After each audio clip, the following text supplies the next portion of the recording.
नमस्कार दोस्तों, राधे राधे। स्वागत है आपका हमारे YouTube चैनल में। कमेंट में राधे राधे जरूर लिखें। एक बार की बात है, भगवान श्री कृष्ण द्वारका में रानी सत्यभामा के साथ बैठे हुए थे। उनके पास ही निकट ही गरुड़ और सुदर्शन चक्र भी विराजमान थे।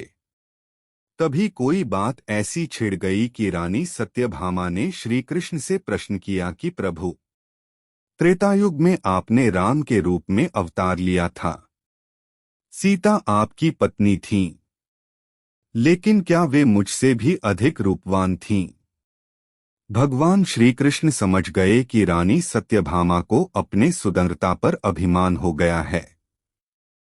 रानी सत्यभामा की बात समाप्त होते ही गुरुड़ बोल पड़े कि भगवान, क्या दुनिया में मुझसे भी ज्यादा तेज गति से कोई उड़ सकता है?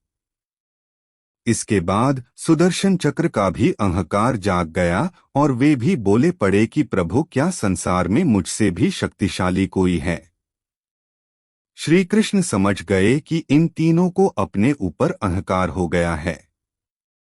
अब कुछ ऐसी लीला करनी होगी जिससे इन तीनों का अहंकार दूर हो सके। तब भगवान फैसला किया और गरुड़ से बोले कि गरुड़, हनुमान को बुला लाओ।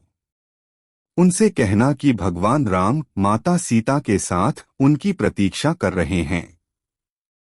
गरुड़ भगवान की आज्ञा लेकर हनुमान को बुलाने के लिए उड़ चले। सत्यभामा से श्री कृष्ण ने कहा कि देवी, तुम के रूप में श्रृंगार करके तैयार हो जाओ, और श्री कृष्ण ने राम का रूप धारण कर लिया।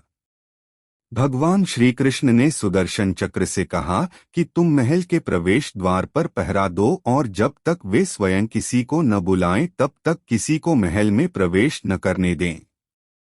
भगवान की आज्ञा लेकर सुदर्शन चक्र प्रवेश द्वार पर बैठ गए। उधर गरुड़ ने हनुमान जी के पास पहुंचे और प्रभु का संदेश सुनाया। उन्होंने कहा कि वानरराज भगवान राम माता सीता के साथ द्वारका में आपसे मिलने के लिए प्रतीक्षा कर रहे हैं। आप तत्काल मेरे साथ चलें। मैं आपको अपनी पीठ पर बैठाकर शीघ्र ही वहां ले जाऊंगा। हनुमान उनसे कहा कि आप चलो, मैं आता हूं। गरुड़ ने मन में विचार किया कि हनुमान जी वृद्ध हो चले हैं, ये कैसे जल्दी पहुंचेंगे। हनुमान जी के कहने पर गरुड़ द्वारिका के लिए उड़ चले। लेकिन जैसे ही वह महल में दाखिल हुए, गरुड़ के होश उड़ गए। उनके सामने हनुमान विराजमान थे, जो उनसे पहले ही महल पहुंच गए। यह देखकर गरुड़ का सिर लज्जा से झुक गया। हनुमान जी को देखकर श्री राम ने उनसे पूछा कि पवन पुत्र, तुम बिना आज्ञा के महल में कैसे प्रवेश कर गए? क्या तुम्हें किसी ने रोका नहीं? तो हनुमान जी ने विनम्रता पूर्वक सिर झुकाकर अपने मुंह से सुदर्शन चक्र को बाहर निकाला और उनके सामने प्रस्तुत कर दिया। सुदर्शन चक्र को सौंपने के बाद हनुमान जी बोले, प्रभु, इस चक्र ने रोका था, इसलिए मैंने इसे मुंह में रख लिया और आपसे मिलने आ गया। इस बात पर भगवान मन ही मन मुस्कुराने लगे।